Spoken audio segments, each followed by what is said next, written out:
Okay, we'll start. Okay, so we'll go to the direct topics. The first, we'll start with the quality control of reagents. So just before starting, presentation will be shared to you, and recording also will be shared. Hopefully, Zoom allows. Okay, so no need to write down anything. Just listen. So as Madam told, we are trying more towards the attention is more diverting towards the practicals theory just for completion's sake.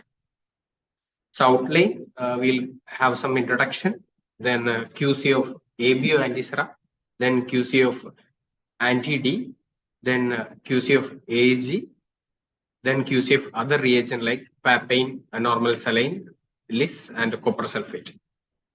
Okay, so we will go to the introduction and some basic principles. So the manufacturer, they manufacture the reagents. Apart from that, they will also do all the standardization of reagent procedure they will do.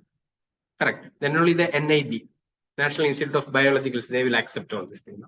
So after that, but what we have to do from our blood center, we have to perform QC of these reagents, which will ensure the compliance with the biological standards. Okay. So you all know these points. Some of this point may be repetition or re-emphasis. So the reagent must have a shelf life of at least 1 year of use. For example, you are receiving an anti-A reagent. It is saying that it is expiring on December 2023. Hardly less than 5 months. So we should not accept it. So the DGHS technical manual, all the reference I am taking from DGHS technical manual, states that at least a shelf life of 1 year is required. Okay, so this often we forget. So in exam also, this we have to be very careful. We may see the expiry date. Expiry date looks fine, December 2023. But if it is question is for a new lot, then this is of a concern. If we are doing only daily QC, it is not of a concern. Correct. So then it should contain a preservative to minimize the bacterial and fungal growth. That you all know. And the cold chain maintenance of the reagent is very important, particularly very important. So in the QC also we have to do, and for daily purpose also, what we will do, we will keep it from the this cold chain, and we will keep it in the room temperature for long time, many times. If it is not in use also, what we will do, we will keep it there only. So there is a need to keep it in the cold chain maintenance that you have to be thoughtful. Okay, then coming to the label of the reagents. So it should clearly mention the batch number, expiry date, the storage, ideal storage temperature conditions, and the package insert, that the instruction for use to be enclosed in that. Clear, no? So before mentioning the next statement, you all will be knowing there are two types of reagents, polyclonal reagents and monoclonal reagents. Monoclonal antibody, but polyclonal, it is of mostly human origin. Correct, no? Human serum. So it is obsolete now, not in use much. But if they are being used, a report of serology negative, that is HIV, hepatitis B, and HCV, it should be reactive. Clear, right? Okay, then we will go to all parameters. So when QC of antisera comes to your picture, this 5 will be coming, correct now, for all of you. One is appearance, second is the specificity, then third is avidity, fourth is reactivity, and fifth is potency, or we'll mention as titer also someday. So we'll go to the appearance. So the reagent should be clear, and there should not be any turbidity, and no precipitate or gel formation, no discoloration, or no other particle. So that we have to check. Clear, no? Okay, then we will go to the specificity. Specificity, you will be knowing what, for example, an anti-A, it contains anti-A antibody, correct, no? It should react with the cells containing A antigen. Okay, it should not react with the some cells will not contain A antigen. Correct. Now that you know. But ideally, 3 positive and 3 negative reaction we have to get. So we may be doing for anti-A, we may be doing along with the A cells only or A1 cells only. But ideally, we have to do with the A1 cells, A2 cells, A1B cells, at least 3. Like that, negative also, if there are options, we have to do 3 negative. Okay. The 3 value you should remember. Okay. Then coming to the avidity. It is reported in seconds. Okay. So it is something which is a reactivity time. Okay, taken by the antibodies to show the agglutination. That you will be aware. So in what method we are usually performing it in a slide method. So the cell suspension used concentration is 40 to 50%, around whole blood concentration only. Correct, no? So then what we'll do? We'll mix all the procedure we can see today. So we'll have a stopwatch. We will record while mixing. We will together. We'll start the time and we will look for visible agglutination, and the time we will observe. How it is performed, we will be seeing in the practical session. So, and the time is noted and recorded. This is basically the avidity, the reactivity time. Then the fourth one, which is less popular, reactivity. Okay, what is reactivity? This actually nothing but it should not cause any hemolysis. That's antibody should not cause any hemolysis due to the excessive antibodies. If it is too much antibodies in the like anti-A's, too much titer is there, strength is there, then what will happen?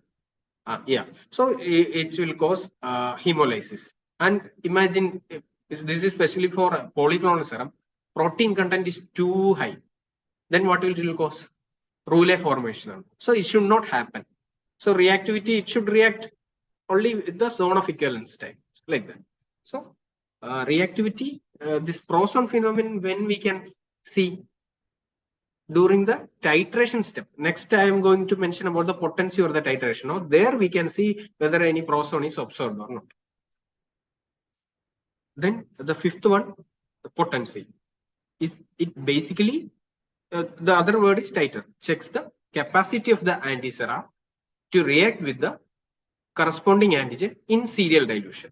So automatically you will be knowing undiluted antisera will be having the highest reaction, and it should decrease gradually with the serial dilution. Very clear, no? Okay, so we'll go to the ABO antisera. So many table pictures are there, no? So all the tables I have taken from the DGHS manual. So we are all lucky. Last year this was released, so we did not to follow. There was a confusion which to follow everything and all. So now it's very clear. It is clearly mentioned in that. So we can follow all the tables of that. I am also quoting the same. Okay. So these 5 parameters, how the frequency, that is one thing we should be knowing, no? So this some of us may not be doing at our centers, but ideally it should be done. Correct. So you can see the appearance, specificity, and avidity we have to perform daily. Okay, but the potency and reactivity on taking a new load.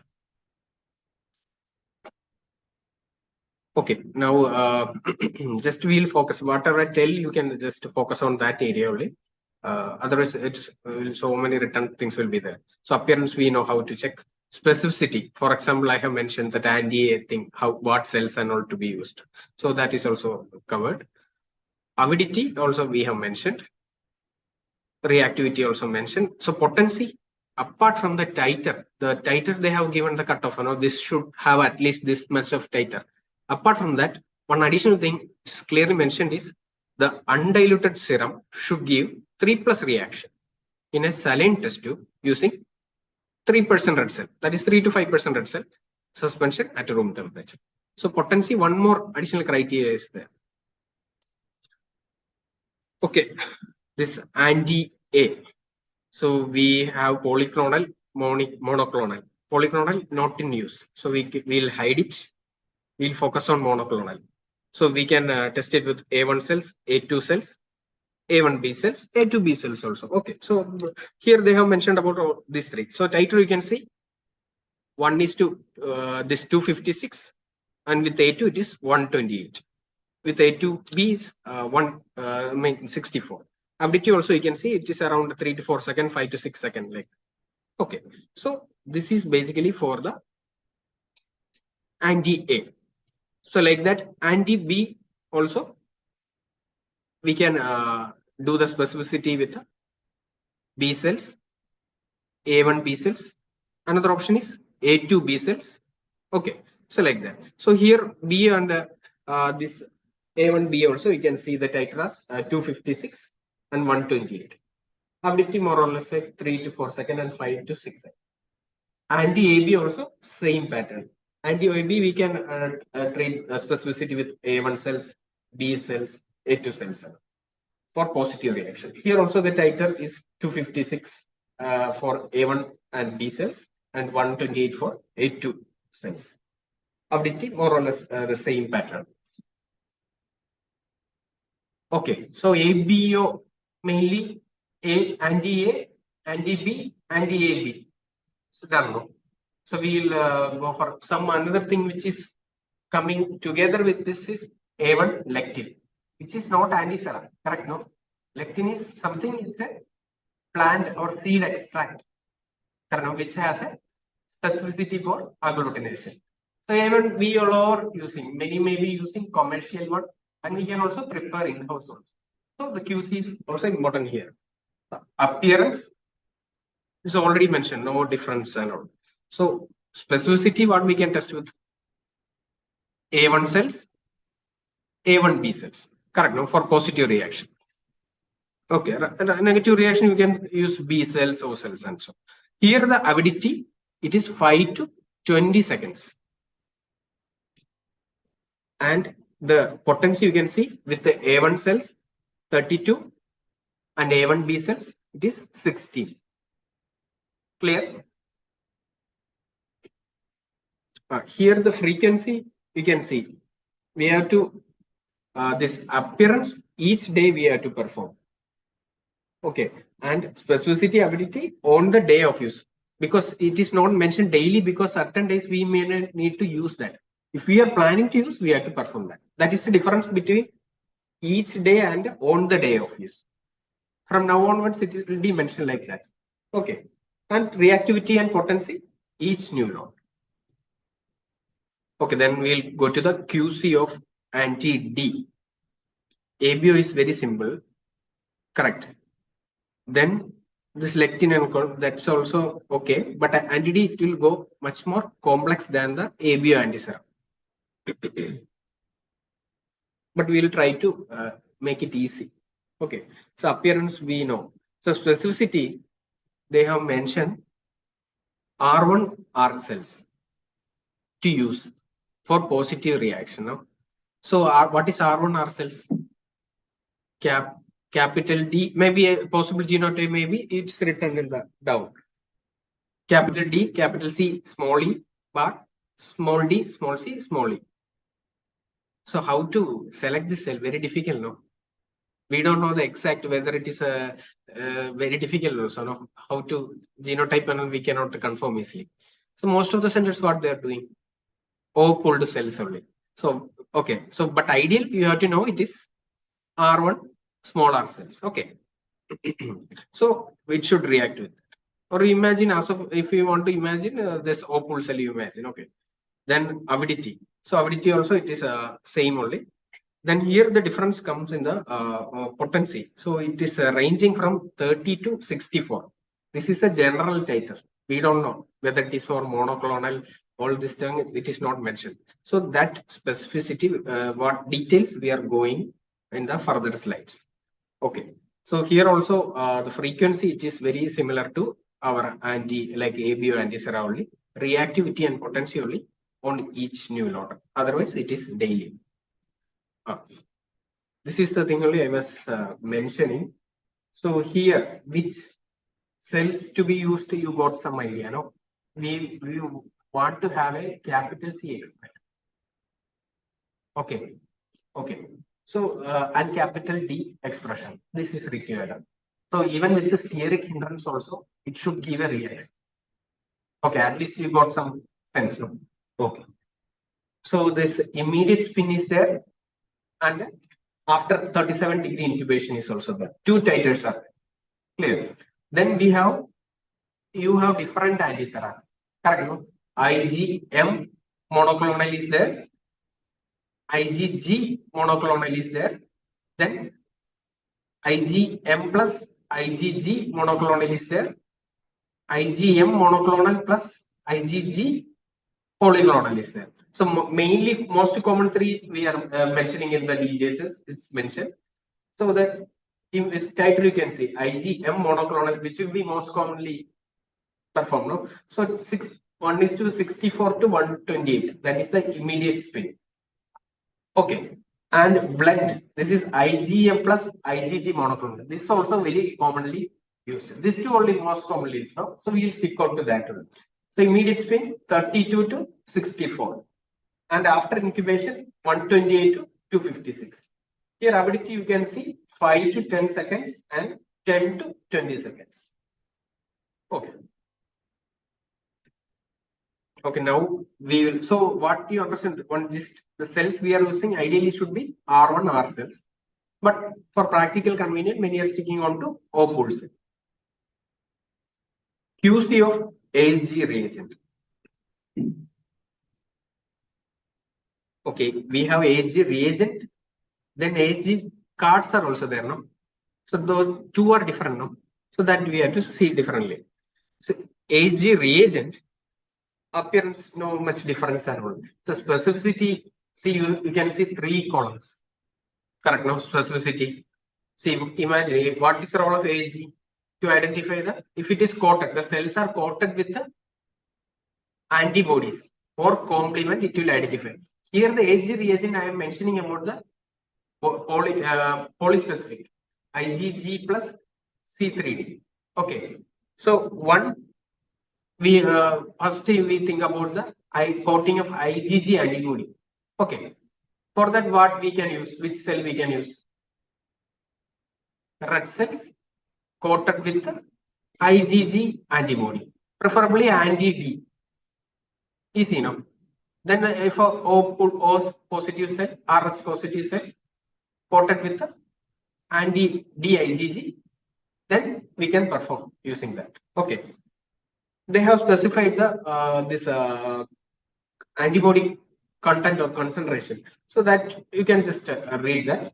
And another option is we can also identify the C3b or C3d component. No? So that also we can coat it. So that's the third point.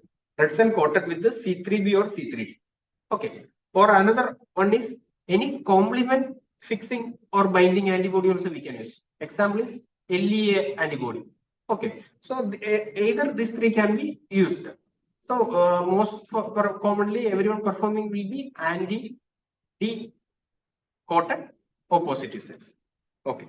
So here the potency anti-IgG coated cell it is 64 and anti-C3 C4 it is 1:4. Okay, for PGs AG QC of AG reagent, if it is asked, if they are only provided the coated cells, you have to mention this all should be looked for, but not provided.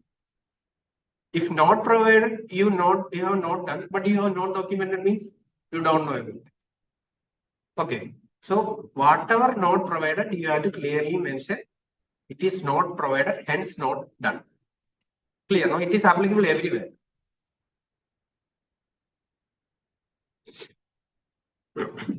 Okay, then QC of ASG card. So here the appearance of this card, we should check for certain parameters or things. Is there any signs of drying? Is there any discoloration or any bubble formation? Is there any crystallization? Is there, or crystals or particles can be seen, or cracked gel or gel with fissures is there, or loss of visible fine line of supernatant is there. This all we can see for the visual inspection. Correct. No? Specificity, this IgG coated cells we can see whether it is giving a reaction, and the non-coated cells it should give a reaction. That is the O-pool cell, it should give a reaction. So see, each day we have to check the appearance and specificity each day and each neuron. Along with this CAT method of ISG, I am just adding ABO blood grouping cards also. The appearance, same thing only we will check it. Specificity, what will be the difference? We have to take two cells. One is AB positive cells. It should give reaction in all the A, B, and D. And the O negative cell, it should give a clear negative reaction with the, all those three. So that is clear. That is very easy also. So we have covered ABO antiseras, lectin, anti-D. Okay, and then ASG and two cards also. Now we'll stick on the other reagents like papain. So papain also appear the same purpose only. You can see, and each day we have to perform, and this was reactivity also. We have to check for any agglutination or hemolysis using inert AB serum. Okay, and specificity how we can check this this cells O cells, correct now, coated with the weak IgG. Here weak IgG. Okay, plus papain we have to treat it. Then we have to see for agglutination. It should give a 3+ reaction. Okay, so the catch is that the weak IgG, we have to make it a weak IgG coating only if it has to be. Okay. Then QC of saline reagent is easy to perform only. Appearance same only, no turbidity or particles by visual inspection. Each day we have to perform. And sodium chloride content, it should be 9 gram per liter. Okay, so each new batch only we need to perform. And pH should be 6 to 8. And how to check for hemolysis? We will take 0.1 ml of saline and 0.1 ml of the any red cell suspension and let it centrifuge for 10 minutes. Then we will look for any hemolysis. There is no hemolysis, no issue. So this on arrival of the batch only is to be required. Otherwise, when used, we have to check for the appearance. Then QC of low ionic strength solution, LIS or BLISS, many way mentioned. So many names are there. No? So okay. So here appearance each day we have to check. Rest other each new batch only we have to perform.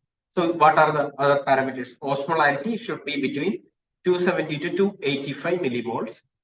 And pH should be 6.65 to 6.85.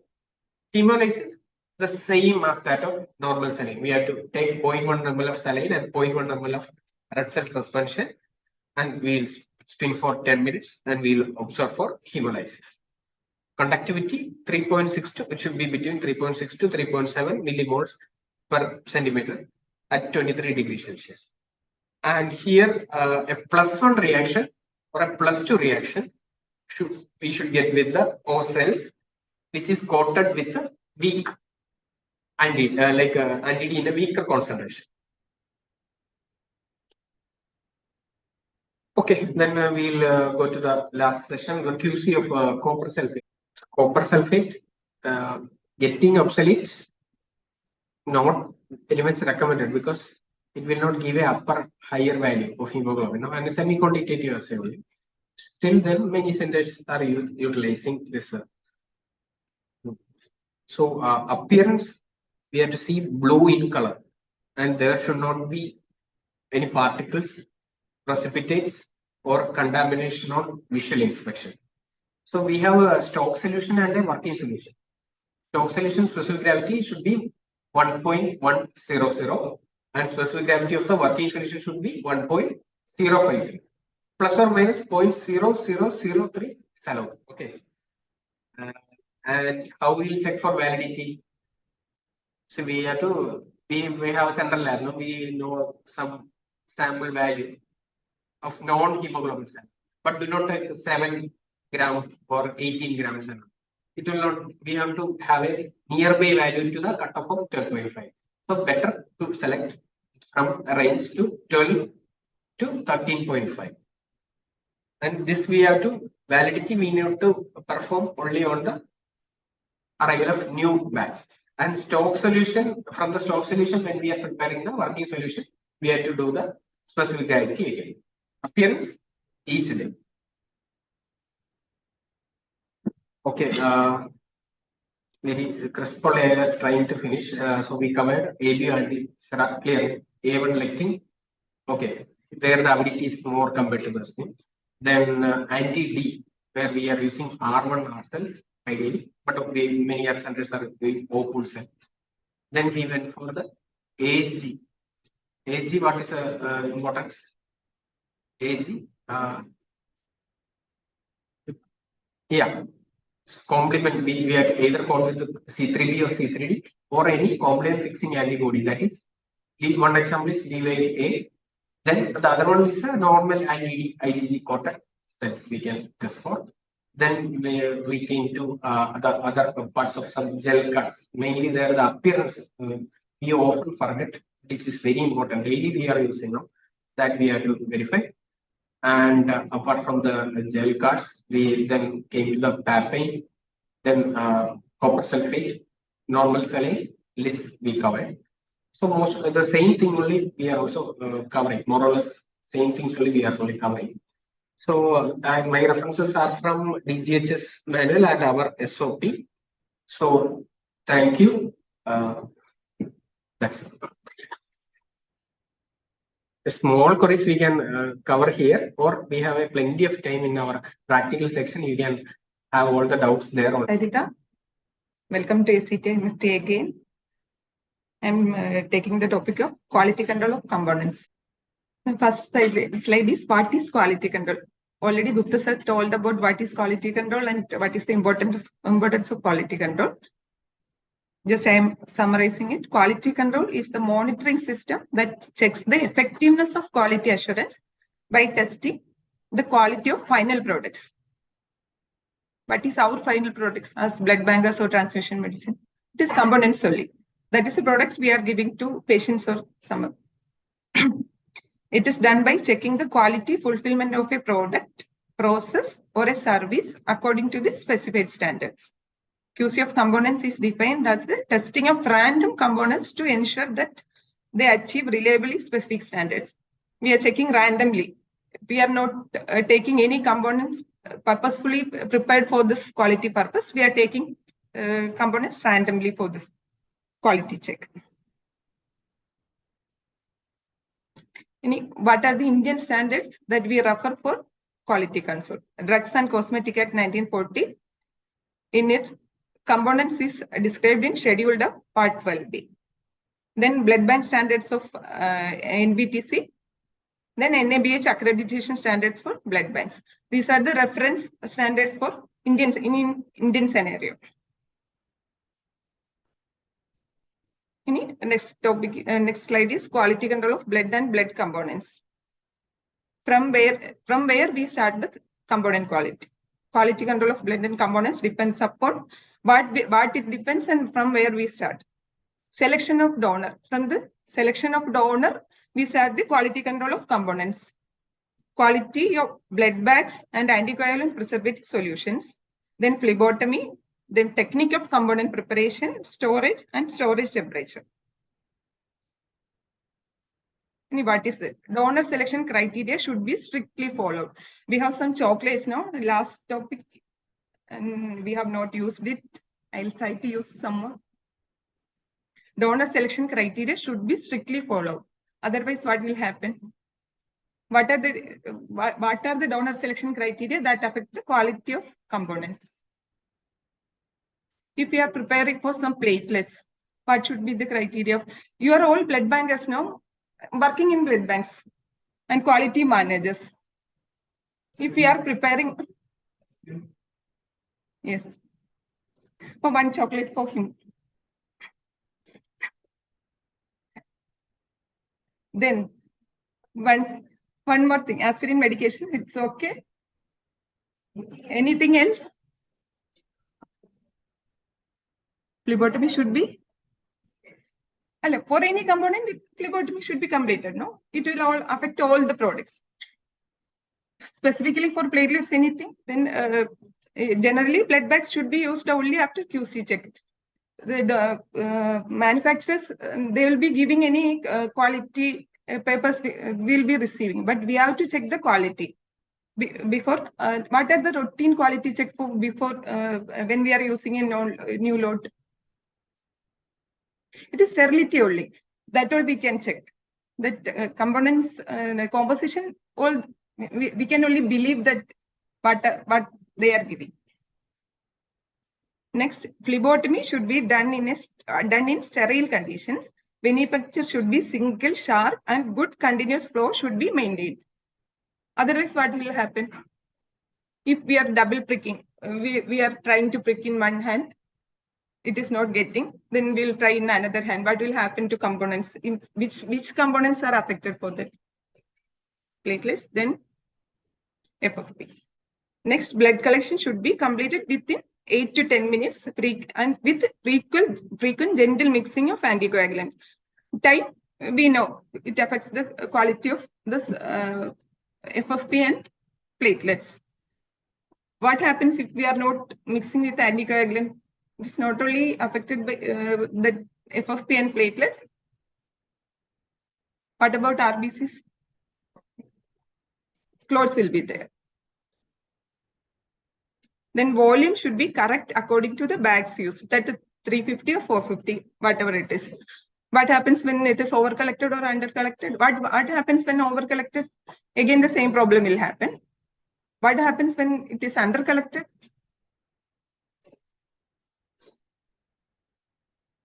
Next is we should give resting period of 1 hour to reverse the platelet activation after collection and centrifugation.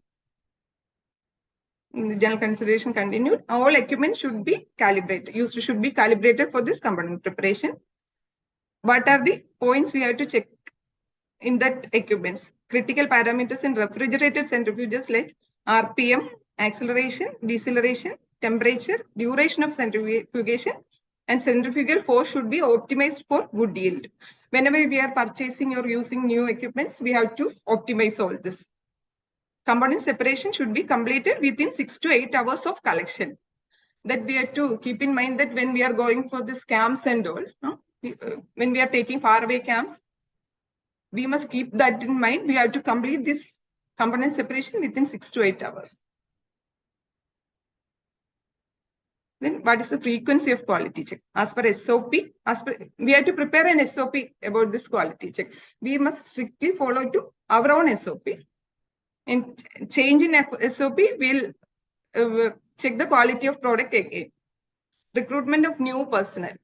When somebody new comes into the department, we have to check his process control. Then also we have to check the quality, installation and repair of any equipment.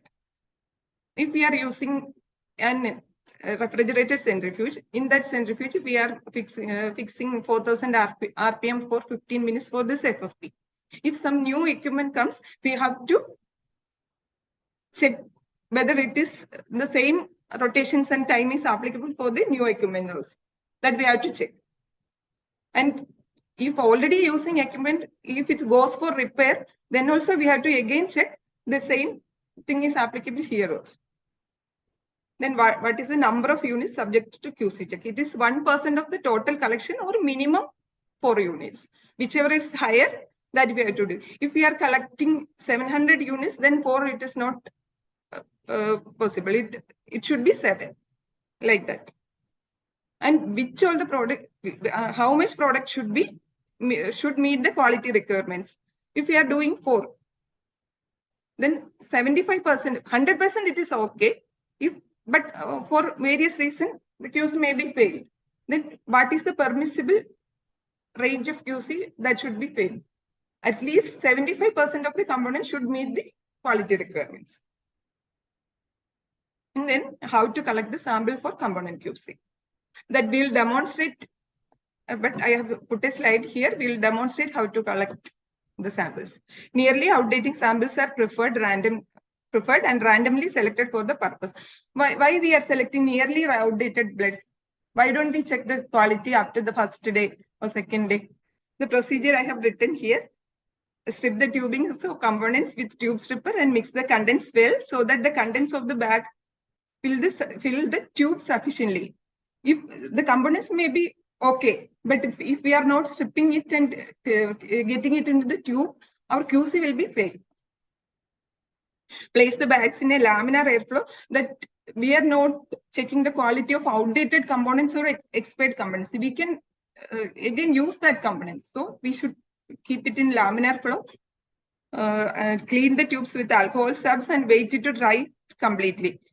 For sterility also, it is very important. If it is some contaminations comes, no, our result will be failed. Some growth will be there. It may not be from the bag. It will be from environment only. So we have to strictly follow the sterile procedures. Immediately insert the sterile syringe into the selected site and withdraw required volume of sample. Seal the segment proximal to the point of needle insertion. Empty the contents into suitably labeled containers for bacteriologic examination and in a labeled test tube for hematology check. Bacteriology check, all of you know, no? We have to check aerobic and anaerobic growth. And as per pharmacopoeia, it is 15 days result. Blood culture should be done for 15 days as per norms of Indian pharmacopoeia. Any next important things of QC of components is TTA status of blood and components. We have to check negative for this HIV, HBsAg, HCV, syphilis and malaria.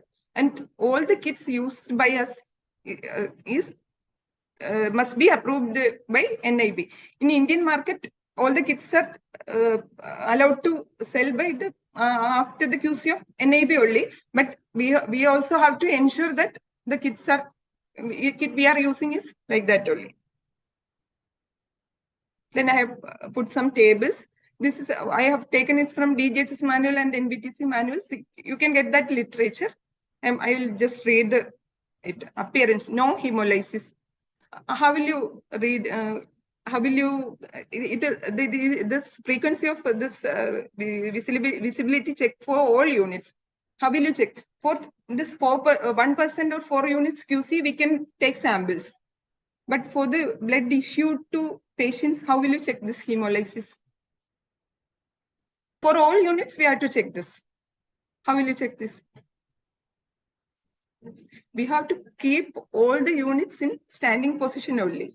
Without mixing it, we have to take it from the refrigerator, and before issue, we have to check that any hemolysis is in supernatant.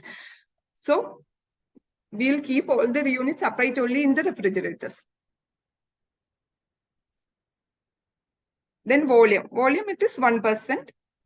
Anticoagulants, we'll check with that bag only before collection only. Then hematocrit, this is also for 4 units per month. Sterility, periodically or like it is 1% of all units or 4 units.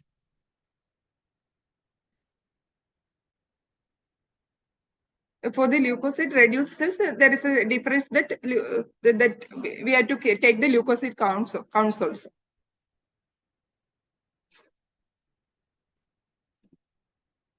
This is for random donor platelet concentrate from 350 and 450 ml bags. That volume we have to check. Then appearance. For platelets, there is one more thing, that swirling should be present. What is swirling? We'll take that bag in the background of some light and we can see that movement. The platelets are within the expiry date. When we are visually checking it, there is no swirling. What will you do? We'll discard the unit. What we will check by checking this swirling? If there is swirling, what is viability? Viability after transfusion, but how it is viable? This is all the same, but leukoreduced platelets. And pH is an important. For RBC components, we are not checking the pH. We are checking this plasma hemoglobin only. For these platelets, we are checking pH. Why we are not checking pH for RBC and why we are checking for platelets?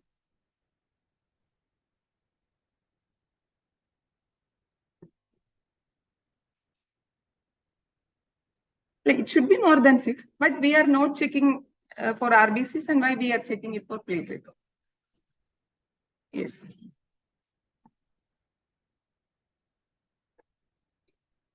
This is also for this platelet. Some values are different because it is obtaining from different methods, but all other parameters are same. So I am not reading that. You will be shared that notes.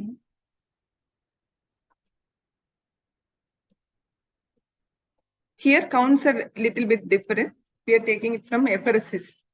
What is the advantage of apheresis platelet over RDP?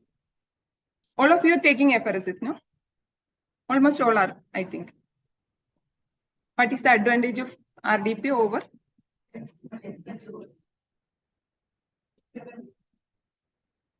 We can frequently take this, no? The time donation interval is less.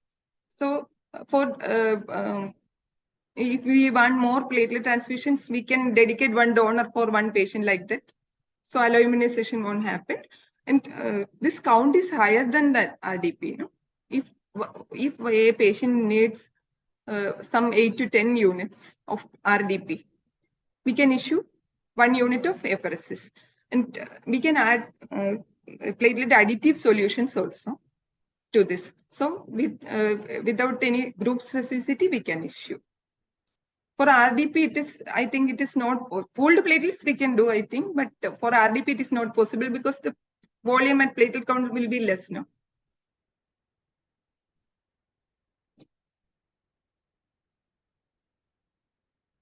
This is the quality control of platelet additive solutions. All these parameters are same only. That's why I am not repeating this. This is the small video of the swirling. You can see the platelets are moving in that. That is the swirling movement. How will you grade this? Swelling present or not? Or yes. All are checking this swelling before issue. And swelling, we have to check for all the units. Before issue, you have to check the swelling. If swelling is not present, don't issue that. I have taken a photograph of one RBC contaminated plasma. You can see that RBCs are there. This is an FFP with RBC contamination. What will happen if FFPs are contaminated with RBC? If RBC will be hemolyzed. If we are transfusing, this is some small amount of RBC. We are not expecting any RBC in the FFP. Small amount of RBC, it is getting lysed. What will happen if we transfuse this FFP with lysed RBC to patient?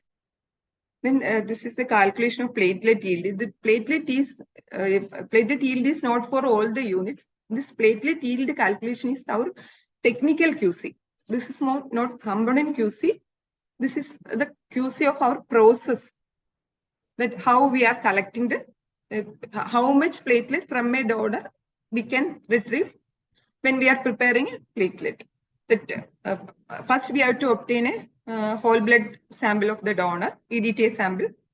Then that count we will take. Then platelet count after preparation of PRP. PRP means platelet-rich plasma. First spin. Then we will take the platelet count of this platelet concentrate. And we can calculate how much platelet we could taken from that donor. That we'll be explaining in the practical class how to calculate with values in the fresh frozen plasma. That some general points I have written here. When freezing plasma, rate of cooling must be rapid as possible. We have to freeze the plasma as fast as possible. In the absence of blast freezers, in blast freezes or -80 freezes. In the absence of blast freezes, the prepared FFP is first kept in -80 degree for rapid freezing. After 24 hours, it is shifted to -40. For storage, we'll be shifting it to -40. What happens if we are keeping it in -80? The bags will go fragile. If it is over frozen, the bags are, when we are taking it out, the bags may break. So the storage temperature is -40 only. We have to shift it to -40. Then frozen units stored in overwrap must be handled. And we have to wrap it also with another plastic wrap or plastic cover. We can use the bag cover that taking from when we are opening that bag before phlebotomy, we can use that. With care, since the bags may become brittle. Integrity of bags should be verified before and after thawing to exclude any defects or leaks. If you are issuing plasma as frozen or thawed plasma? Thawed. But before we are putting it into this water bath, you check the integrity of that bag. Otherwise, it will get contaminated, and that contamination transfers to other plasma we are putting in it. How to know the FFP has thawed? If some power failure or something, or freezer is not working, unfortunately, we are not checking it. How we'll know the plasma is, and again the power comes and it got frozen. How we'll check if that happened or not? By looking this plasma. That is, freeze the plasma flat. Don't keep the plasma upright for freezing. We'll keep the plasma flat on the chambers. Then some air will be there, no? The air bubble will be formed in the upper part of it. Then we'll store the plasma upright. If thawing happens, that air bubble will come in the upper part of it. Otherwise, it is not thawed. If it is not thawed, the air bubbles will be in between that upper part only. When we are keeping upright, if the air bubble comes in the upper part, that means what? Plasma is thawed in between. Next, one more technique, place a rubber band around the middle of the bag of plasma before freezing. Then that will leave a mark after freezing. It will be, some constriction will be there. There will be a mark. Then we will remove the rubber band and store. If the plasma is getting thawed, that mark will disappear. By that also we can check. In quality control of FFP, appearance, no discoloration should be there. No lipema should not be there. Volume also important. 180 to 220 ml should be. Then we have to check stable coagulation factors. What are the stable coagulation factors? I am not asking because you are all blood bank people. You will be knowing that. That we have to check occasionally. Factor rate 4 units per month. Fibrinogen 4 units per month. Values are written there. No? You can get it from that books also. This one picture of lipemic plasma and non-lipemic plasma. Next is quality control of cryoprecipitate. You know what is cryoprecipitate? It is factor VIII concentrate only. But some other clotting factors are also present in cryoprecipitate. First, we will freeze the plasma within 24 hours. Then we will thaw in cryobath, 2 to 6 degrees centigrade. We will thaw it. Then the cryo will be precipitated. Means factor VIII will be precipitated. That you can see that precipitate, that is cryoprecipitate. All of you are preparing cryo.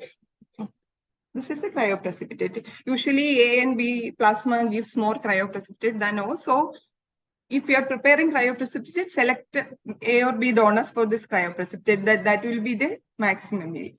Try to select. We cannot always adhere to that, but try to select A or B. The more cryoprecipitate will be getting from A or B. Quality control of cryo-poor plasma. The rest of plasma, after taking cryoprecipitate, we can use as cryo-poor plasma. Except for this factor 8, all other will be there.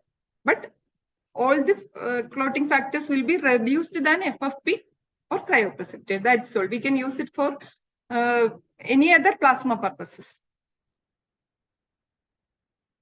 Quality control granulocyte. Granulocyte you are issuing.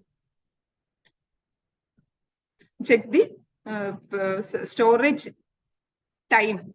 Only for 24 hours we can keep this granulocyte. And we are keeping it in the room temperature only. So just note the time of collection and expiry. Usually we are checking, what we are writing is first day of collection, second day of collection. But for this granulocyte, I think we have to mention the time also.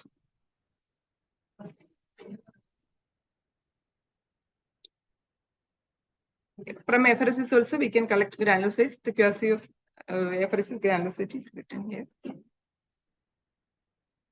Just concentrate from single whole blood.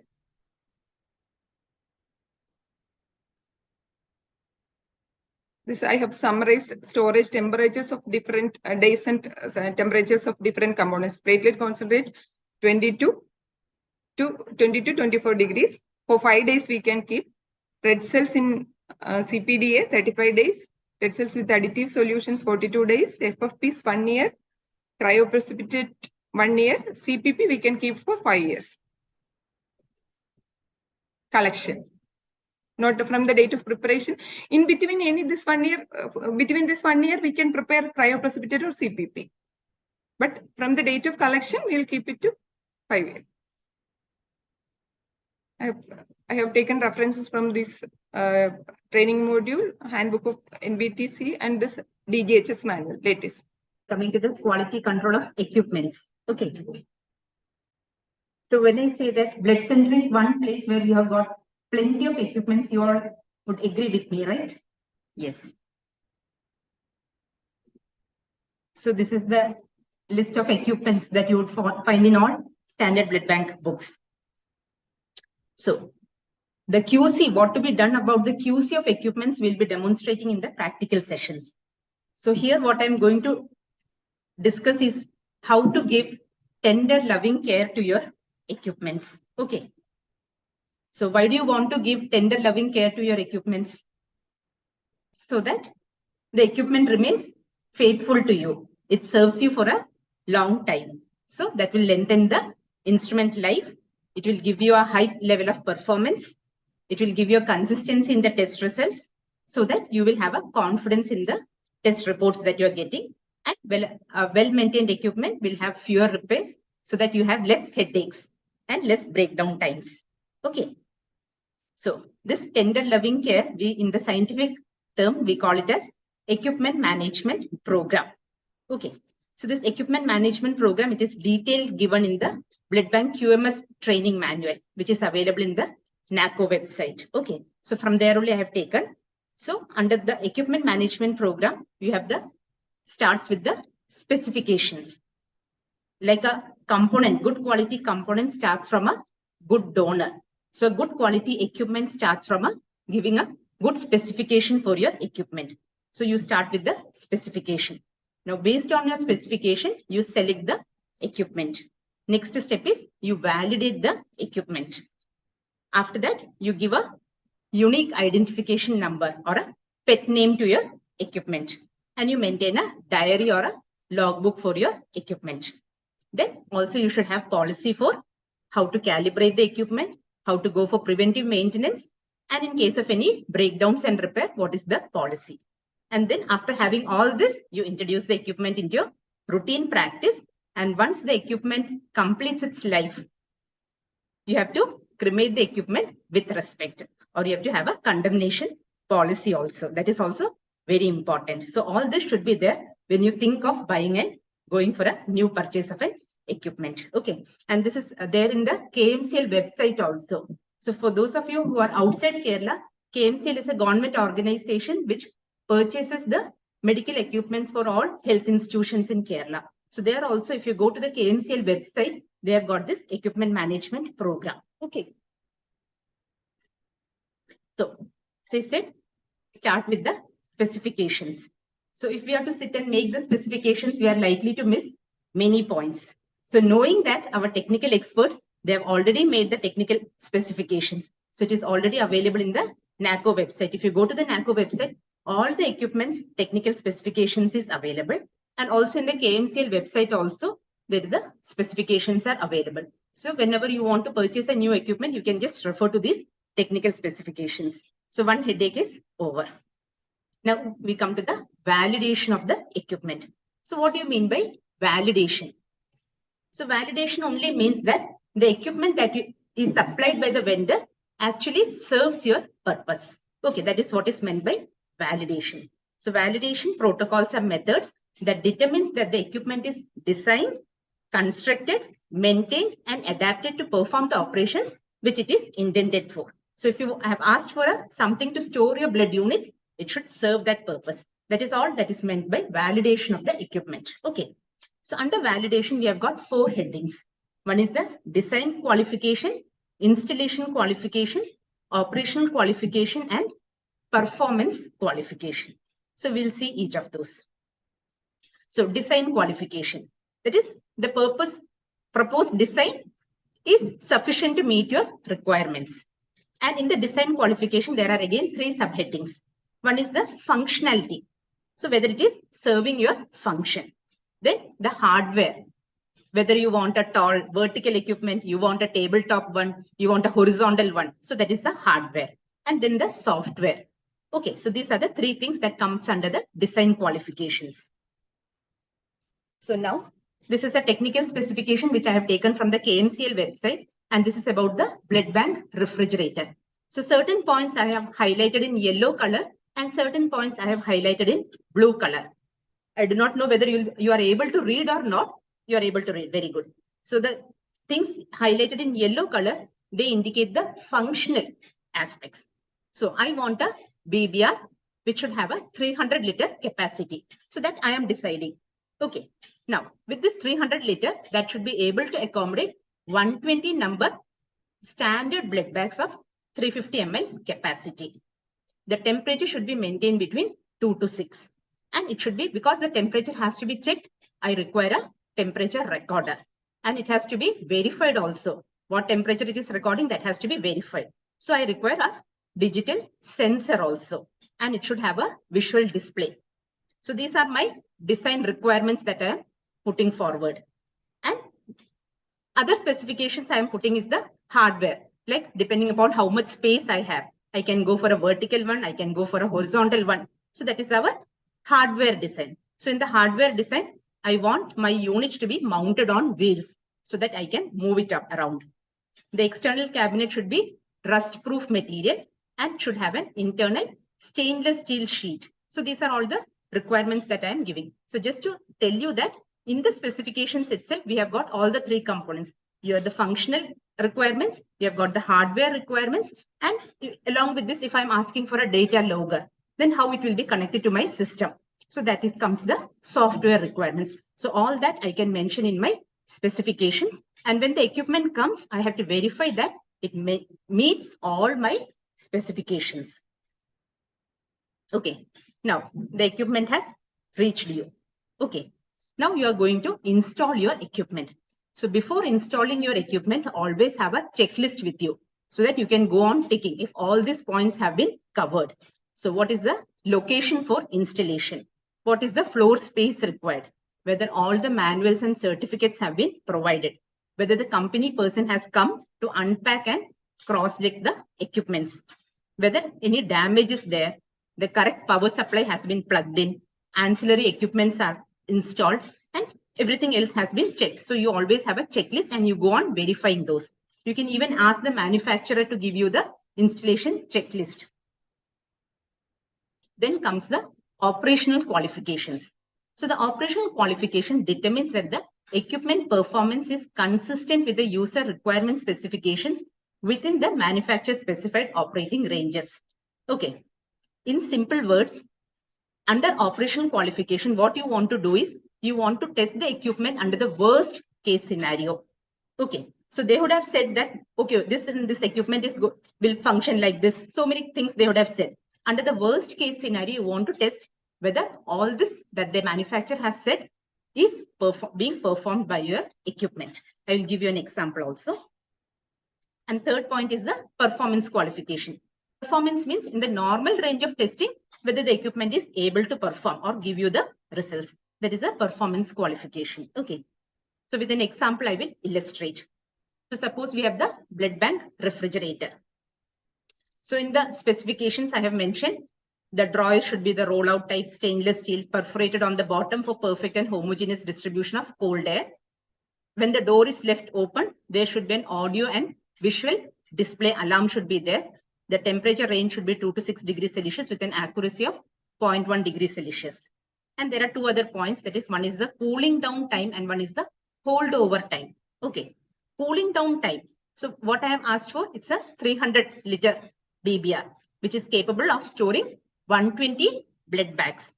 So the cooling down time is a full load of blood bags at plus 25 degrees Celsius. That is at the room temperature. When it is kept into the BBR, it will take a maximum of 13 hours for all the packs to reach the 2 to 6 degree range. That is called the cooling down time. So this is the full load refrigerator. Okay. And holdover time. Holdover time is in case there is any power failure, the full load of blood bags will take at least 30 minutes for the temperature. It is stored at 2 to 4 degrees Celsius. From 4 degrees Celsius to reach 6 degrees Celsius, it will take around 30 minutes. Okay, so that is the holdover time. So using this specifications or using this, would you like to tell me what will be the operational qualification and performance qualification of this BBR? Anyone? Volunteer?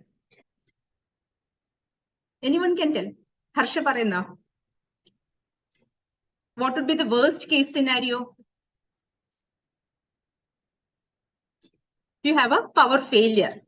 You have a power failure. Then you can test whether all these things will be meeting, whether the equipment will maintain the temperature for 30 minutes. That you can check. Anything. Okay, so that is the worst case scenario. But can we try it out? In our practical day-to-day work, can we try it out? One thing, we will not have the full capacity blood bags, we might not be having. Second thing is, if the equipment fails to meet, our whole lot of blood bags would be spoiled. That we cannot afford. So that is why we don't usually go for practicing this. We don't go for testing this. But there are other simpler ways of testing this. For example, they have said that there will be an audio-visual alarm if the temperature goes out of range. So in case of power failure, you can see when the temperature goes below, goes above 6 degrees, whether the alarm is there, or it goes below 2 degrees Celsius, whether the alarm is there. When you keep the door open, where you are getting an alarm. So these are the things that you can check for. Okay. Now, so this is a BBR, and based upon our specifications, they have supplied the BBR. Now during work, you find that you have asked for a door heater which will prevent moisture condensation in humid atmospheric conditions. So in the door, if you see such moisture condensation, that is unacceptable. Okay, so this has to be documented and it has to be reported. So you've got a minimum time. But once you accept the equipment and put it into your routine use, you have got a minimum time to report back the drawbacks. So if you encounter any of this, that has to be documented and that has to be reported back. That is also very important. So this equipment is not meeting our specifications. Okay. Now, another thing that we have asked in the equipment is the blood storage shelf. So it should be a mesh type sliding stainless steel tray, which will allow the blood bags to be placed upright with sufficient air spaces to reduce the sardine effect. What do you understand by the sardine effect?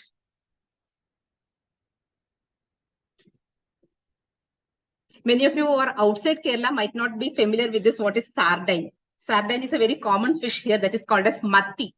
Okay, so we get lots of this fish and it will be just like heaped over, so that what happens at the end of the day, the matti or the fish that is at the down will be totally decomposed.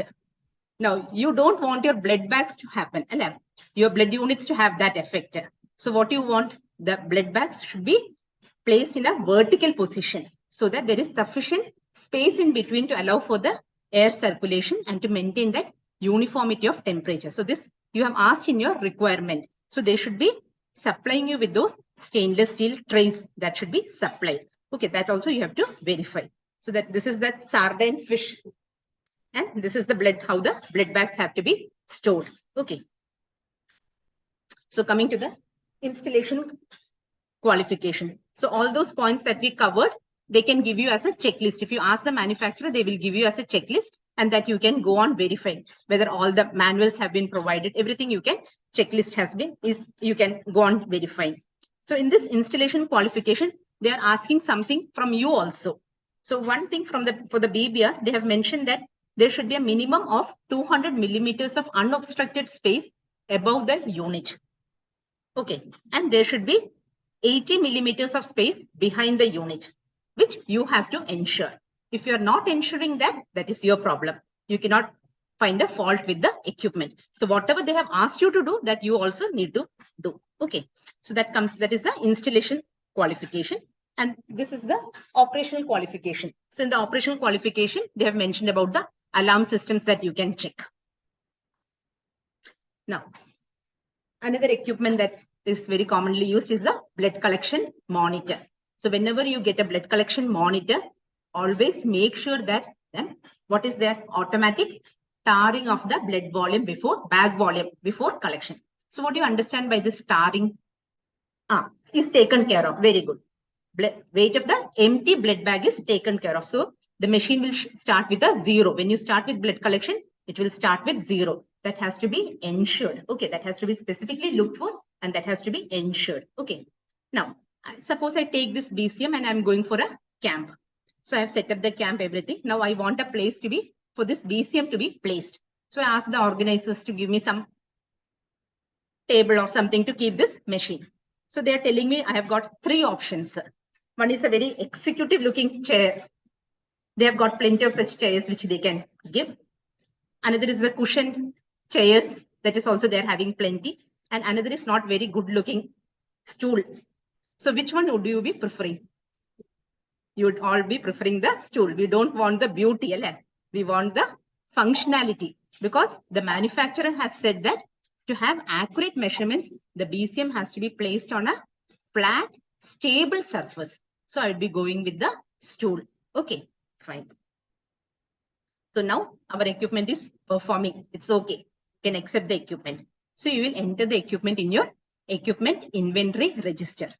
So there should be an equipment inventory register where the name of the equipment, the serial number, the name of the manufacturer, when you have received, and date of installation, whether it was working properly, all the manuals were received, the contact number of the service engineer, all those details will be entering in the equipment inventory register, and the technical supervisor and the service engineer should both sign the register. Okay.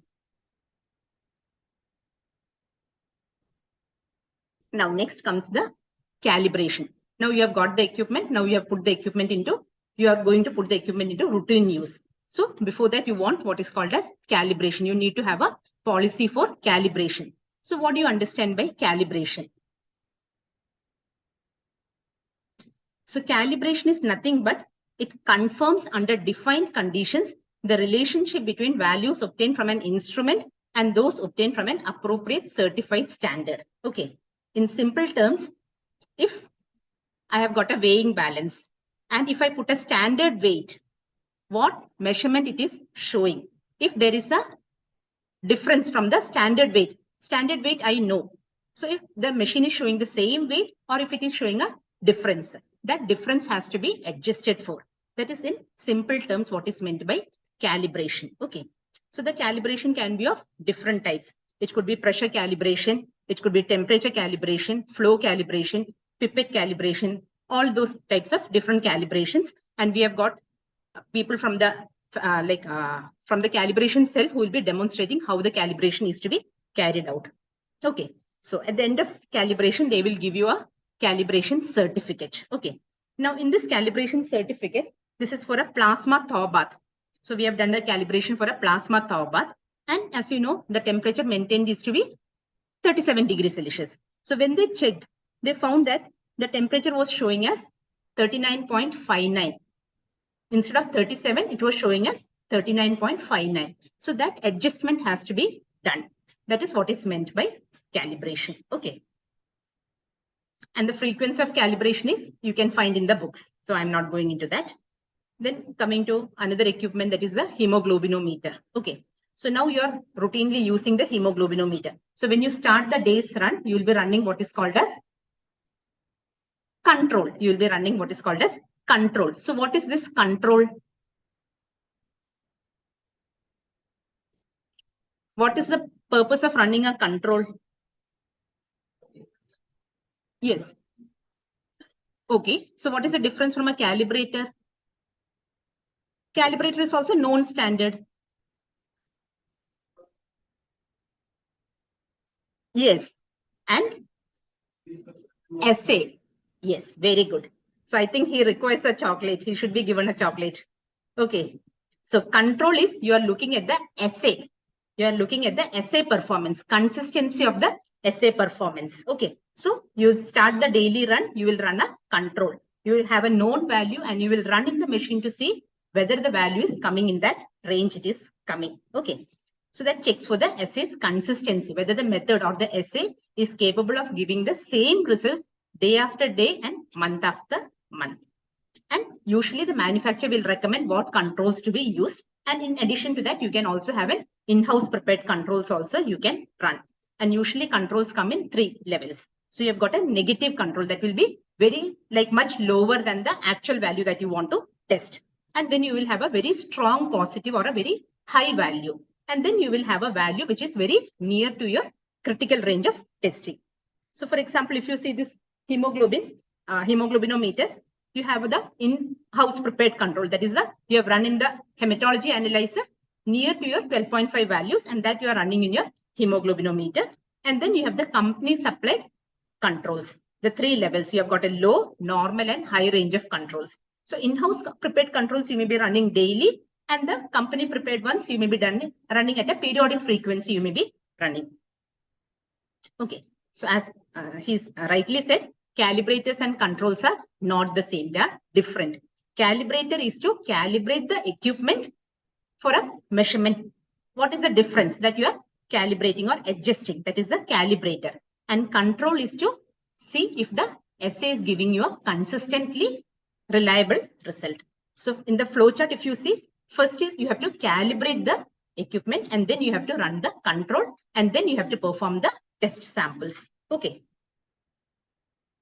Then what is difference between validation and calibration?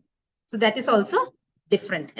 So validation is nothing but you're validating that the equipment that you have got meets your requirements. What your specifications you have given, whether the equipment meets that specifications. That is what is meant by validation. Whereas calibration, as already explained, what is the difference that you are adjusting for? That is the calibration. Now comes the quiz time. Okay. So let's see how much tender loving care you are giving to your equipments. So these are some symbols that you have all seen on your equipments. So let's see how many of you are able to come up with the answers. So at least, how much shall I keep? 5? Whoever gives me 5 correct answers will get a chocolate. First is CE mark. CE mark stands for? Yes, very good. Council of European Standards. If you, I think both are competing. Wait. I didn't get you, sir. Sir, just a second. 1 second, can you repeat? Council of European Standards. Serial number? Yes. Very good. Read the manual. Read the manual. Which one you're telling? You have shifted here? Yes. No, you complete this one first. Read the instruction manual. This you can skip. That is the EC representative should be there. For countries outside the European Union, you should have a representative in the European Council. Within that nation, one representative should be there. That we can leave. Then this is hazardous or general warning sign. This stands for general warning sign. This is caution. This is indicates the class of medical equipment. What class of medical equipment? This is no, this is not upright position. Oh, that down one. Last one, that interrupted line. Just a second. This one. This stands for? I didn't get you. Platelet bag. No, this stands for some current. Direct current. Okay. This is on the equipment. You will find these labels. These symbols you will be finding on the equipment.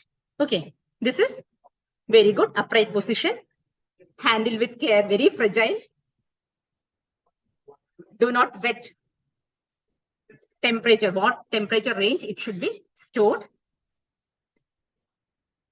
No, this is how many things you can stack one over the other. Okay, stacking. They'll be writing the number 3, 4, 50, like that. They'll be writing the number. So how many on top of each other you can stack? This is the waste management guidelines. How to dispose of that. This is again current. And this is again referring to the class of this medical equipment. Okay. So I think 4 was the maximum number that came. Is it? Okay. So these are the symbols and definitions. So next time you go near an equipment, you can see these symbols. Okay. So this is about the class of equipments. I am not an electrical expert in this. So this I have just taken from the net. So this represents the class of equipment. So class 1 equipments are the VVIPs, which require earthing, should have a fuse. Class 2 and class 3 comes lower. Okay. Then finally, you should have a policy for machine repair and breakdown. In case the machine, there is a breakdown or repair, what should be done? That policy also has to be clearly documented and adhered to. And then coming to the maintenance contracts. So it is always good to have maintenance contracts to minimize the breakdown times. Okay. So maintenance contracts can be of 2 types. You can have the annual maintenance contracts and you can have the comprehensive or the CMC, comprehensive maintenance contract. So annual maintenance contract, as the term says, it is for 1 year. There is an agreement between the vendor. It is not between the manufacturer. It is between the supplier who is supplying you. Okay. So it is between the vendor and the user on the terms of servicing of the equipment or product. And that will cover only the basic services. Okay. Then comes the CMC or the comprehensive maintenance contract, which can be for 3 years, 5 years, depending on your policy, institution policy. So that is again an agreement between the vendor and the user, and it will cover additional spare parts, labor, transportation cost, etc. So here, when you have a CMC, the responsibility is completely on the vendor to keep the equipment running. Okay, so it is always better to go for a CMC, but CMC is expensive. Okay. And finally, about certifications. You have to always have a good look at the certifications. So for product certifications, you will be seeing the CE or the US FDA certification. Quality is the ISO certification. Electrical safety, ISO certification standards. And now the Make in India policy has come. So you should always look for the BIS. What is BIS? Bureau of Indian Standards. And CPCB, what is that? Very good. Central Pollution Control Board. Very good. Okay. So thank you very much. So if you take care of your equipments, the equipment will take care of your things. Okay. So thank you so much. Any doubts, anything? QC we will be demonstrating. That is why I didn't cover the QC, because that will be practically we will be showing. Okay. Okay. So if no doubts, we will break for the tea and come back soon. Come.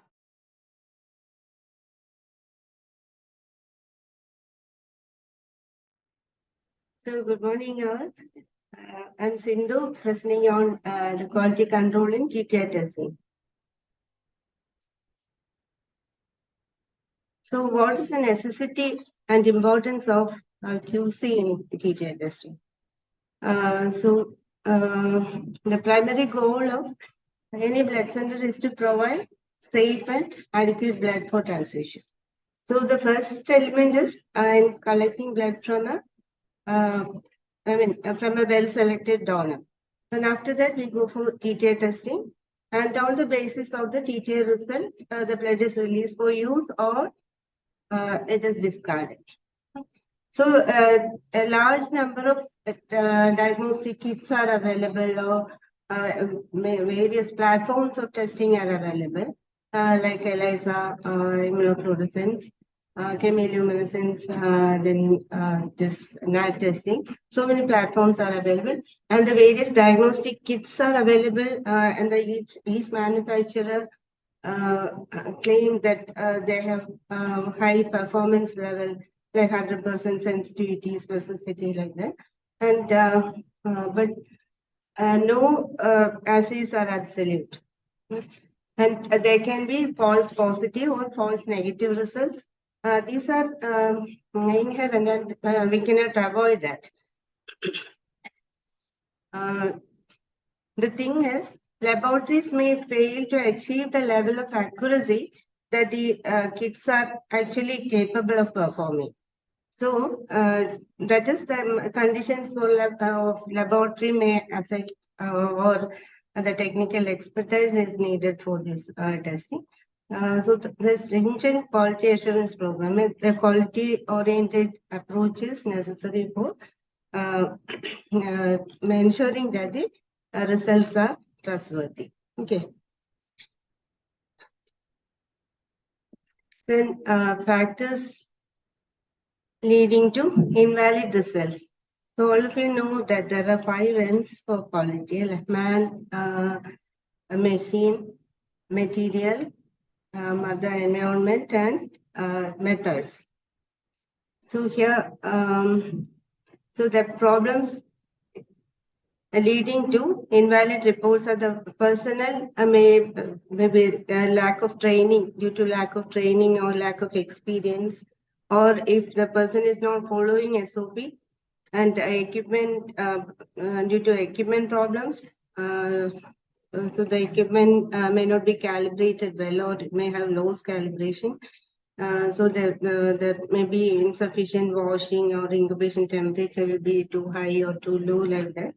And the materials, the suitability of the specimen is important. Then the reagent storage is important. And then if we cannot use expired reagents, or the substrate may be exposed to light, and the substrate will be already colored. It will give a background color. Then the procedure. If the reagent is not brought to room temperature, or there is improper formulation of the reagent in preparing the buffer or the other reagent substrate, or then longer or shorter incubation can lead to invalid report, improper washing. Then the environment, high ambient temperature or the contaminated surfaces can influence it. Then reader problems can also lead to, or if the wavelength selected is a different one. So implementation of QC in TTA testing, that includes establishing written policies and procedures, designing forms, labels, and flowcharts, selection of assay kits and controls, then ensuring correct labeling for the identification throughout the screening process. Perform statistical analysis and set target values, and establish a Levy-Jennings star and routine plotting of the control data, and establish and implement troubleshooting and corrective action plans, and proper documentation and training of staff. So the policies and procedures, these were already taken by Dr. Gupta. So that is the importance of SOPs, then calibration and maintenance of equipment all were already covered. Then documentation also. Documentation in TTI, that is, so first the correct labeling of specimens, then completed worksheet. That is, worksheet should include all these details, such as serial number, the date of testing, the ID, then of the OD value and cutoff value, that the name of the manufacturer, the expiry date, lot number, expiry date, all should be there in the worksheet, and that completed worksheet is the quality record of testing, and this provides traceability. And guidelines to improve quality of testing, specimen suitability. See that the specimen is suitable. That means if it is lipemic or hemolyzed, or whether it is clotted properly. We should see that before testing. Then calibration and maintenance of equipment. Then pre-acceptance evaluation of new batch. When we select an assay or select a kit, that should be evaluated first for its sensitivity and specificity before selection of kits. Then assessment of specificity and sensitivity. Then internal QC covering reagents and techniques, and internal and external QC, and participating in external quality assurance program. So the selection of assays, it is mandatory to use approved or licensed kit. It was already told now. The specificity, then let's see what is specificity and sensitivity. It should be the highest possible or available. The sensitivity, it is the ability of the kit to detect the weakest possible positive sample. That is the probability that a result will be reactive in an individual who is infected. So understood that. So it will detect the weakest possible sample. So sensitivity is, the equation is the number of true positive divided by the number of true positive plus false negative into 100. That is the percentage of sensitivity. For example, if out of 100 positives tested, if 99 came as reactive and 1 was non-reactive, that is one false negative result. Sensitivity is equal to 99 divided by 99 plus that one false negative, that is 100 into 100%, that is 99% sensitivity. So specificity is also calculated like that. And specificity is when we say a kit is specific, that kit is it is able to detect only detect it is not that it will not detect non-specific reaction. That is, there is a probability that the test will be non-reactive in an individual who is not infected. Okay, the specificity is calculated as true negative divided by true negative plus false positive into 100%. Now there is another characteristic for performance assessment is predictive value. That indicates what can be expected from an assay. That is there is positive predictive value and negative predictive value. Positive predictive value is the probability of a test of a positive result being a true positive. If we get a positive result, that will be a true positive. And the negative predictive value is the probability that a negative result will be a true negative.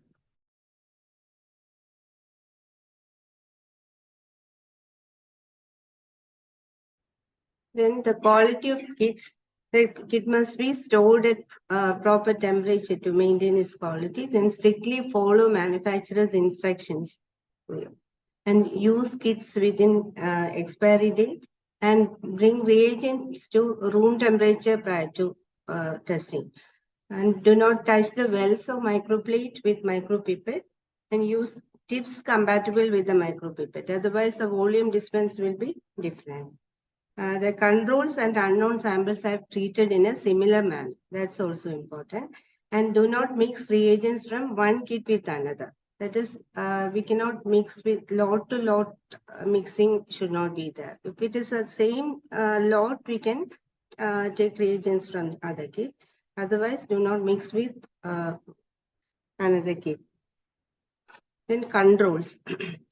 There is internal control and external control. Internal control, these controls are a set of controls are run parallel to the parallel with the unknown samples for validation of the results. These are treated in the similar manner as the same criteria is, of interpretation as for the test samples. Then internal control is the positive and negative controls provided with the kit. So that will be mostly it is a strong positive samples. The positive will be strong positive samples. Then external control is included with each test run to monitor consistency of performance and load to load variations, which cannot be detected using internal controls. So these are commercially available or can be procured from national reference laboratories, or we can prepare it in-house using non-positive and negative donor samples, or we can use this pooled positive controls from the kit also we can use. So a borderline reactive external control, which is the most important external control that we use. That is, any minor change in the system will be reflected easily in the borderline control. The test internal control provided with the kit will be strongly positive, and that minor changes will not be reflected in that results. So these borderline controls are very effective in identifying the potential problems and inaccuracies in the lab settings. Then validity criteria of a run. Validity criteria according to the manufacturer's instructions. So the controls, control values and the cutoff value should be within limits. And the interpretation of results, sample OD above cutoff is taken as reactive and below cutoff is non-reactive. And there's a gray zone criteria. That's actually arbitrary, but a 10% value below the cutoff will be that is a gray zone. So that will be the test will be repeated. So this is to ensure that it is to detect samples. That is about what is it? To detect the seroconversion stage also. We can repeat it. If it's come below that value, we can take, or in that, if it is in the gray zone again, preparation of borderline controls. We select a high titer test positive sample for positive control and select a negative plasma bag for dilution. And keep at 56 degree for 30 to 60 minutes actually for heat inactivation. Then the plasma is recalcified using calcium chloride solution. That is to produce serum. So because if we dilute it in plasma, on storage, that plasma tend to clot, or there will be some precipitation. So to avoid that, prepare the control in serum, the dilute with serum. Then depending on the positivity, prepare serial dilution or tenfold dilution of the positive sample. Then test each dilution in the same run for a particular, for HBsAg or HIV. For the particular assay, you test the dilution in the same run, all the dilutions in the same run. Then calculate the E ratio, and that is sample OD by cutoff value. Then the appropriate dilution between this E ratio between 1.5 to 2 is selected for selected as borderline control. Understood that?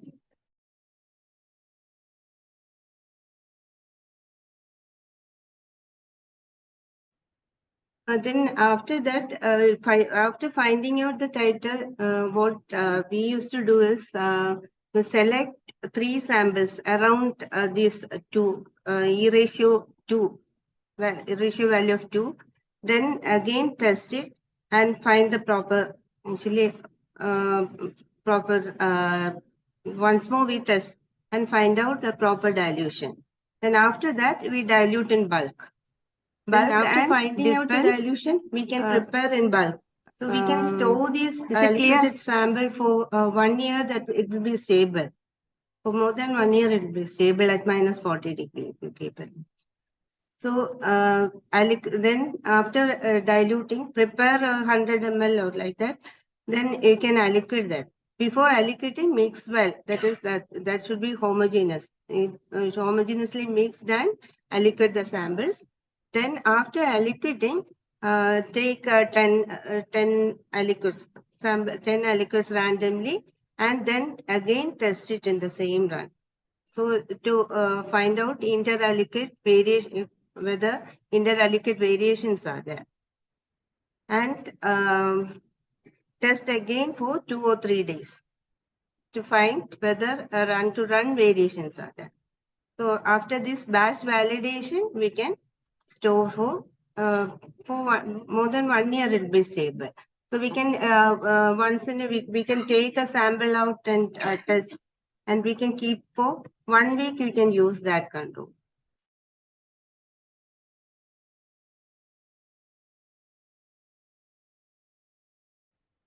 So next, coming to Levy-Jennings chart.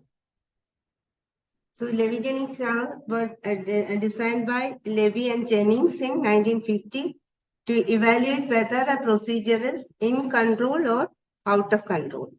So for that, we collect a minimum of 20 samples, 20 control values from 20 runs are collected. Then calculate the E ratio, that is sample OD by cutoff value. Calculate the E ratio, sample OD, and calculate the mean. Calculate the E ratio of each run. Given that is sample OD by cutoff value is calculated. Then find out the mean of the E ratio. That is add individual E ratios and divided by the number of runs. So find out the mean, then find out the standard deviation. How to find out the standard deviation? Standard deviation is a measure of the variation of observation from the mean. That is deviation. First find out the deviations from the mean. So you find out a difference from the mean. The difference now here calculated is 1.54. So difference, the E ratio is 1.6. Then the difference is 0.06. Then next is 0.09. So first you have to square the deviations first. Square the deviations and then add the total and divide by the total number of deviations. Then square root of the deviation is taken as the standard deviation. Okay, got it? Huh? First find the deviations from the mean. E ratios deviations from the mean, square it first. Then add all the squares. Then divide by the number of deviations.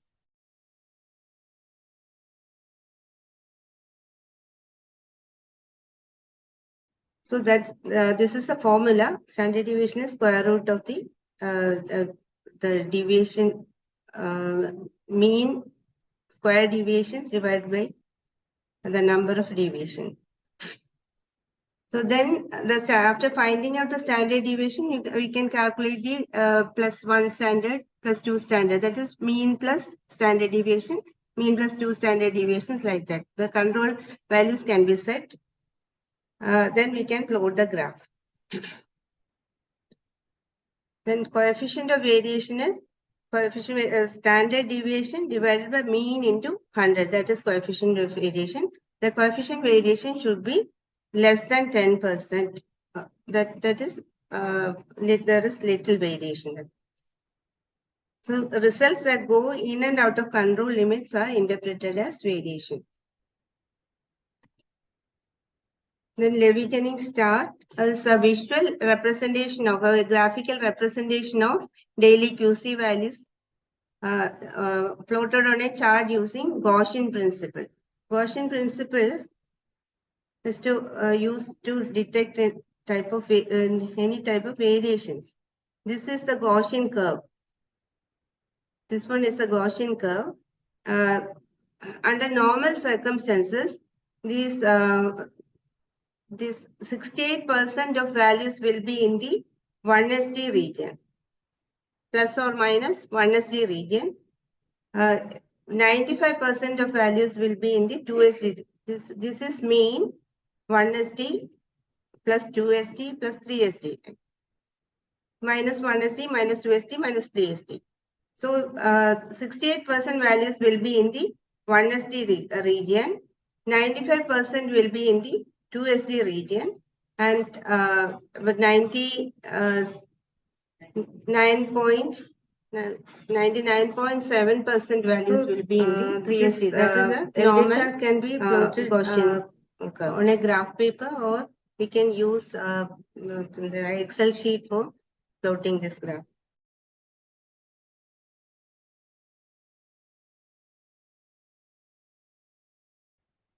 And the evaluation is done on the basis of Westgard rules. So to see whether the run is in control or out of control using Westgard. So the variations, there are different types of variation that can be systematic variation, random variation, or lot to lot variations, and day-to-day variations can occur. So systematic variation results results systematically change above or below the mean value. This change can be gradual or abrupt. A gradual change or an abrupt change can occur. That is trend or a shift. Systematic variation can be to the higher side or to the lower side.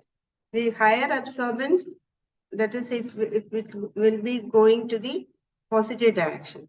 So because of the assay background, insufficient washing, contaminated substrate, if the incubation time is too high, or the temperature is high, or the incorrect wavelength selected, the variation can go up.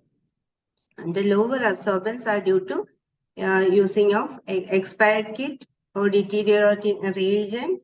Reagent, if it is not brought to room temperature, if the incubation time is too short, or the incubation temperature is too low, or the incorrect filter wavelength, can lead to lower absorbance values.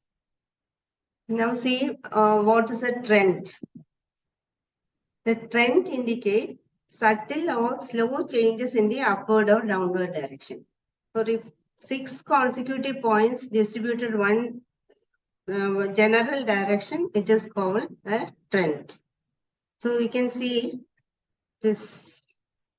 So this is normal, and then it is coming down. If 6 consecutive values go to slowly changing, it is going to one direction. It can be downward or upward trend.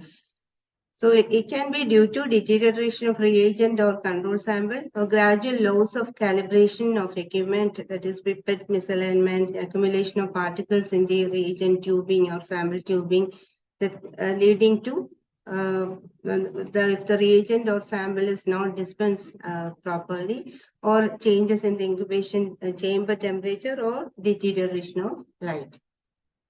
Then now coming to shift. Shift is an abrupt or sharp change on one side of the mean. So this is the mean. This is change.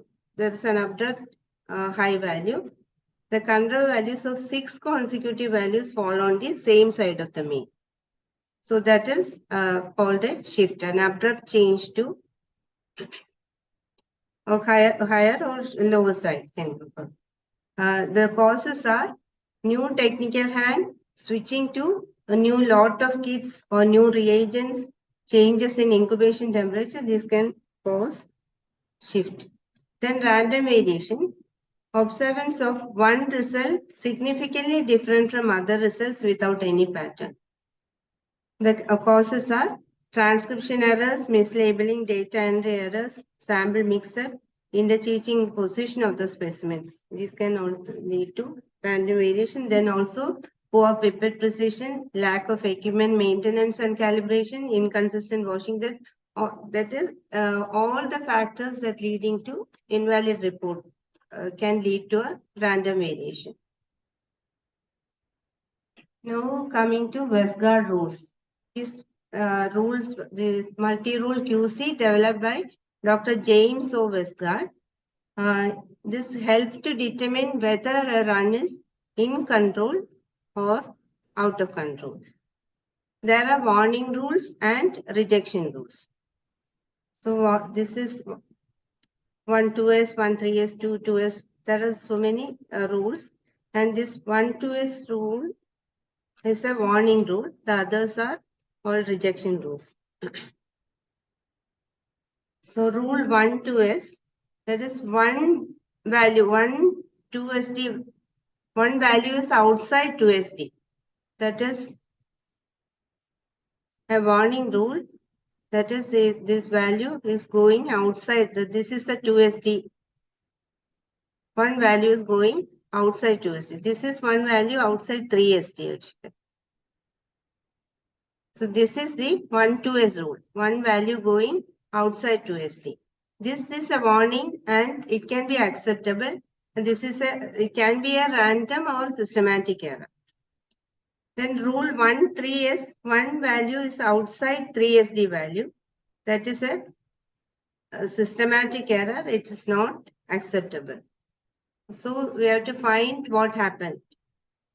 And the test is invalid. That rule 2 2s, two consecutive 2sd values on the same side of the mean.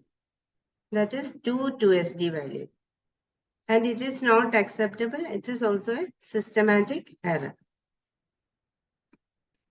Then rule 4 R4s. That is when two adjacent values show a range difference of 4sd. That is, this is coming above 2sd plus 2sd, and the other value, adjacent values coming.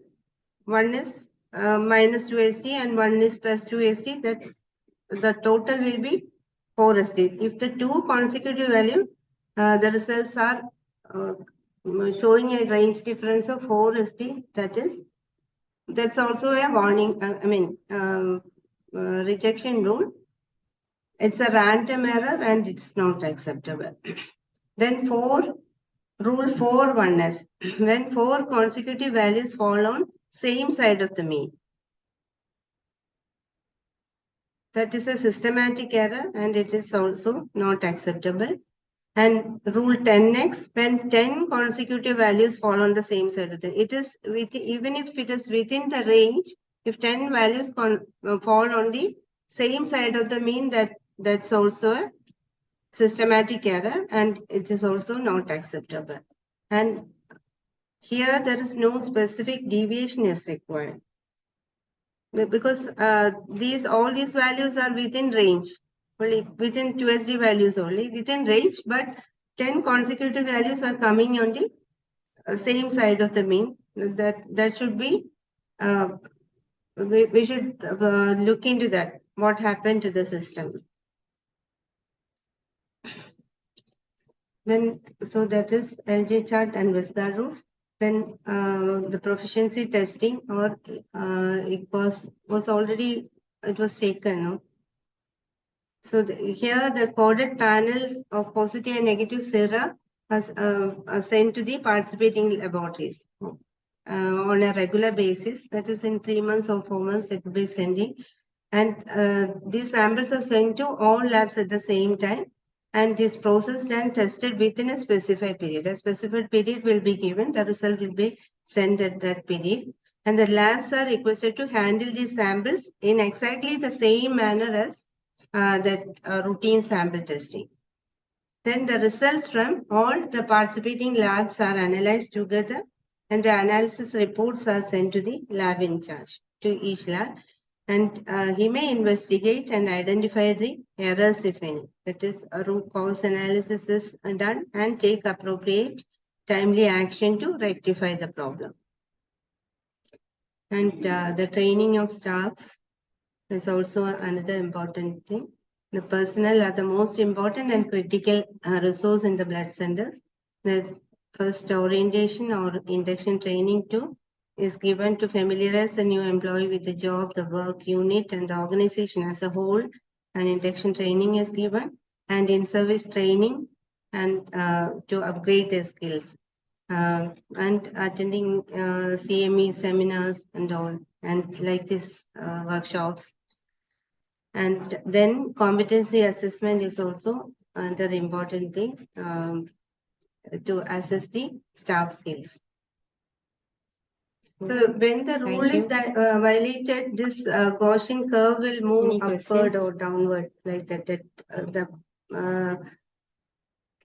These points will fall on the if it is going upward in the systematic error is there, that more values will, because that will move, the Gaussian curve will move upward or downwards. So